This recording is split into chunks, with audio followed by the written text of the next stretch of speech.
കർണാടകയിലും തെലങ്കാനയിലും ഉള്ള ലോക്സഭാ മണ്ഡലങ്ങളിൽ മത്സരിക്കുക, അതുവഴി അവിടെ വിജയ സാധ്യത കൂടുതൽ വരുത്തുക എന്നുള്ളതായിരുന്നു പ്രിയങ്കയുടെ ലക്ഷ്യം. എന്നാൽ സ്വന്തം തട്ടകമായ കോൺഗ്രസിന്റെ തട്ടകമായ രാഹുൽ ഗാന്ധി വർഷങ്ങളോളം പ്രതികരിച്ച അമേത്തി ലോക്സഭാ സീറ്റ് അങ്ങനെ വിട്ടുകൊടുക്കാൻ പ്രിയങ്കയ്ക്ക് മനസ്സ് വരുന്നില്ല.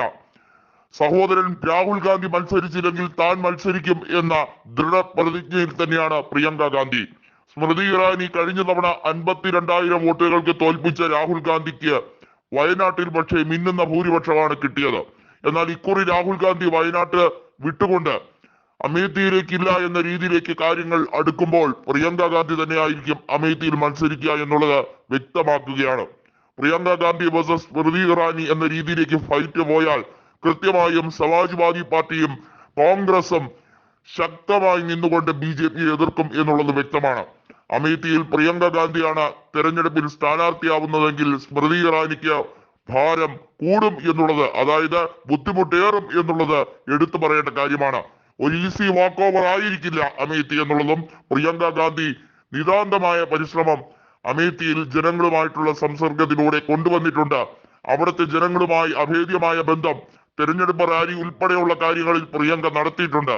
നിരവധി തെരഞ്ഞെടുപ്പുകളിൽ രാഹുൽ ഗാന്ധിയുടെ പ്രചരണത്തിന് ചുക്കാൻ പിടിച്ചത് പ്രിയങ്ക ഗാന്ധി ആയിരുന്നു എന്നുള്ളത് കൊണ്ട് തന്നെ അമേത്തിയിലെ ജനങ്ങളെ നേരിട്ട് സന്ദർശിക്കാൻ അവർക്ക് പലതവണയായി അവസരം കിട്ടിയിട്ടുമുണ്ട്.